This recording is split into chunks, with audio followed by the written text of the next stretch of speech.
এজনে আকৌ বিয়াৰ খাবলৈ শিকায় প্ৰথমতে চাওকচোন এই ৰিলটো তাৰ পাছত চাম আমি কেইটামান ফানি কমেন্ট আজি আপোনালোকক শিকাম বিয়াৰ কেনেকৈ খাব লাগে হয়তো আপোনালোকে বহুতে নাজানে বিয়াৰ কেনেকৈ খাব লাগে তাৰ কাৰণে মোৰ লগত আছে 4টাকে বিয়াৰ এইটো প্ৰথমতে আপোনালোকে বিয়াৰটো এনেকৈ কৰি খুলি ল'ব খুলি লৈ আৰু লগতে দুটামান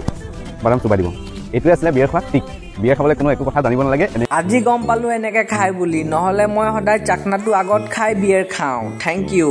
এই কোন এৰে বৰ্ডটো এটো শট মাৰিব শিকাওক দাদা ওয়াও ভেৰি নলেজেবল ভিডিঅ মই আকৌ পানী মিক্স কৰিয়ে খাইছিলো ধন্যবাদ দাদা মদাহী হ'বলৈ শিকোৱাৰ কাৰণে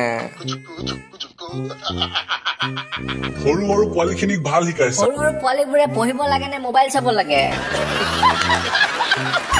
যদি চাই মজা পালে তেনেহলে আমাৰ বাকি ভিডিঅ'বিলাকৰো মজা ল'বলৈ নাপাহৰিব